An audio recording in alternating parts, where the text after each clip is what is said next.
प्रयागराज में हुए उमेश पाल हत्याकांड में 20 दिन बाद एक और नया सीसीटीवी फुटेज सामने आया है। फुटेज में दिखाई दे रहा है कि उमेश पाल गोली लगने के बाद भी अतीक के बेटे असद से भिड़ गए थे।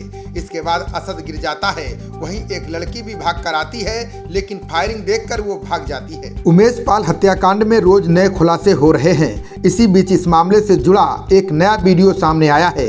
ये उसी गली का वीडियो है जिसके सामने उमेश पाल हत्याकांड को अंजाम दिया गया, जिसमें दिखाई दे रहा है कि उमेश बचकर छिपने की कोशिश करते हैं। असद आता है और गोली चलाता है। गोली लगने के बाद भी घायल उमेश पाल माफिया अतीक अहमद के बेटे असद और शूटर से भिड़ गए। इसी दौरान एक मकान से निकलकर लड़की घटनास्थल की ओर जाती है, लेकिन वो फायरिंग देखकर वापस भाग आती है। लड़की उमेश के घर वारदात की जानकारी देती है।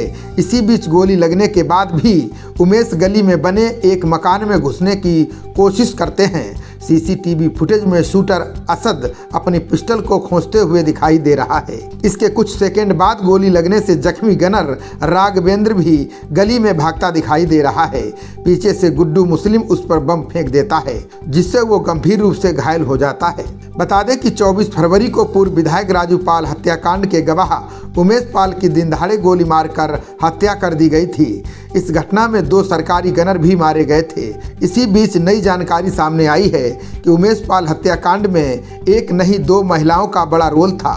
दोनों महिलाओं के इर्द गिर्द उमेश हत्याकांड की साजिश की कहानी घूम रही है। इनकी पुलिस को बड़ी शिद्दत से तलाश है। शाइस्ता पर जहां हत्या की साजिश में सीधे शामिल होने का आरोप लगा है, वहीं रुखसार पर आरोप है कि हत्याकांड में प्रयुक्त कार उसी के नाम पर थी। करेली की रहने वाली रुखसार उस वक्त चर्चा में आई जब उमेश हत्याकांड में प्रयुक्त क्रेटा कार पुलिस ने बरामद की। इंजन और चेसिस नंबर से पता चला है कि कार ईट ऑन रेस्टोरेंट के मालिक नफीस अहमद की थी, जिसे उसने रिश्तेदार रुखसार को बेच दिया था। हत्याकांड में दूसरे दिन से ही शाइस्ता और रुखसार लापता है। पुलिस ने शाइस्ता पर 25,000 का इनाम घोषित किया है। पुलिस ने दावा किया है कि शाइस्ता न सिर्फ साजिश में शामिल थी, बल्कि उसने शूटरों को 1-1 लाख पेशगी और 1-1 मोबाइल दिया था। वहीं पुलिस रुखसार के घर पहुंची तो वहां ताला लगा था। वो परिवार के साथ फरार हो गई।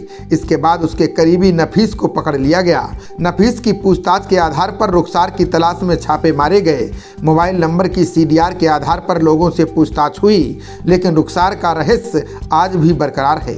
उसके पकड़े जाने के बाद ही पता चलेगा कि कार शूटरों तक कैसे पहुंची।